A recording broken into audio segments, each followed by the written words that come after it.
It's a bit dark at the moment, isn't there? Perhaps we should let a bit more light in from the window. It means the child's starting to wake up. He's starting to wake up and come back to life. They might have caught to put in the stew. A bison? I'm not sure a bison's going to get in there. Nice idea. I'm not sure there were too many bison in Israel at that time. But what they did have, maybe a rabbit. He rummages around in the sack for another loaf. And what he does is he finds another one. And then he sends that out to them. Let's see if we got, there he is, see? Covered in white blotches and white sores. So we find, don't we, that his leprosy goes. The punishment, was that the leprosy was going to come upon him. Just watch what's happening here. Can you see what's happening? See that? The axe head floats back up to the top of the water. A big army has been sent by the king of Aram to come to get Elisha. He points up to the mountains. Let's look at it. See, he's pointing up. He says, this is where we will find our solution. He looks up and he sees the army of God all around the hills. The Lord heard Elisha's prayer, and suddenly these men couldn't see anymore. Elisha prays again and he says, Lord, restore their sight to them. So suddenly their sight is restored to these. Now I think suddenly they're going to look pretty pleased about the whole thing. The person's going to go right under the water like that. So they're right under, and then hopefully they'll come back up again.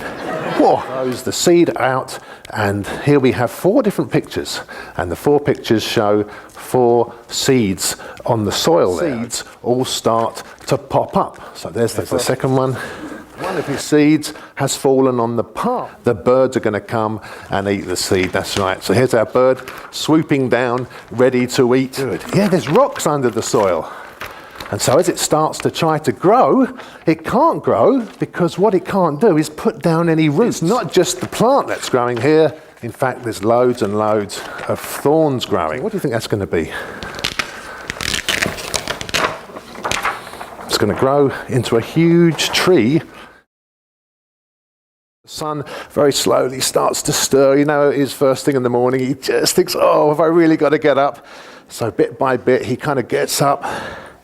And he puts his arm down and he starts to, you know what an effort it is when we get up in the mornings, isn't it? And so finally he goes down the little ladder there. There he is, down the ladder. And he pops out to go through the door. He starts to shovel a bit harder. And then bit by bit, the earth starts to go down and he gets really excited as he starts to see something emerge from the ground. He opens it up and there is this huge treasure in. Buries it all up again so that nobody else is going to find it. Imagine that suddenly the mountain or the hill is made of glass, and on the other side of this hill, in the valleys between the other hills, we have this first city. Maybe you wouldn't normally expect to see a city in the trees. I've never seen a city in the trees. And if we looked underground, we'd find another city down there. Maybe. So here's the last one on top of the hill. Who might be working at night on a hillside? Who do you think, Andrew? Robbers? That's... They arrive at the stable, they notice that a light is starting to appear in the stable. So first of all, they start to tell all the lights go on. Do you notice all these lights are going on?